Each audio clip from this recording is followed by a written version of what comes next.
মৃত্যু থেকে বাঁচার ক্ষমতা পৃথিবীর কাহারও নেই। রাসূলুল্লাহ সাল্লাল্লাহু আলাইহি ওয়াসাল্লাম বলেছেন, যারা বেশি বেশি মৃত্যুকে স্মরণ করে, আকসিরু যিকরা হাযিমিল লাযযাতিল মাউত, যারা বেশি বেশি মৃত্যুকে স্মরণ করে, দুনিয়ার স্বাদ বিলাসিতা আল্লাহ তাদের নষ্ট করে দেন। দুনিয়ার স্বাদের প্রতি তাদের কোনো আকাঙ্ক্ষা থাকে না, তাদের টার্গেট থাকে মৃত্যুর পরে পরকালে আল্লাহর দিদার। রাসূলুল্লাহ সাল্লাল্লাহু আলাইহি ওয়াসাল্লাম বলছেন, যারা বেশি বেশি মৃত্যুকে স্মরণ করে আল্লাহ তাআলা তাদেরকে 3টি পুরস্কার দান করে। সুবহানাল্লাহ।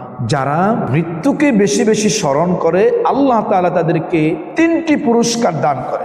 1 নাম্বার পুরস্কার হলো আল্লাহ পাক তাদের ইবাদতের মধ্যে মজা দান করে। সে যে ইবাদতটাই করে, নামাজ, রোজা, হজ, যাকাত, ইবাদত, বন্দেগী যাই করে, প্রত্যেকটা ইবাদতের মধ্যে আল্লাহ পাক মজা দান করে। সুবহানাল্লাহ। যদি মৃত্যুকে স্মরণ করা যায়, তাহলে ইবাদতের মধ্যে মজা পাওয়া যাবে। নাম্বার 2, যারা বেশি বেশি মৃত্যুকে স্মরণ করে আল্লাহ পাক রব্বুল আলামিন তাদের তাওবাকে কবুল করেন।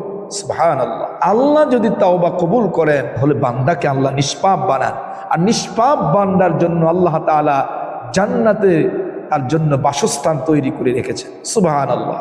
নাম্বার 3, যারা মৃত্যুকে বেশি বেশি স্মরণ করে আল্লাহ দুনিয়াতে তাদেরকে অল্পতে তুষ্ট রাখেন। বিশাল বড় অট্টালিকা পেয়ে অনেক মানুষ আছে আল্লাহর শুকরগুজার করে না, কিন্তু যারা মৃত্যুকে স্মরণ করে আল্লাহ তাআলা তাদেরকে অল্পতে তুষ্ট করেন।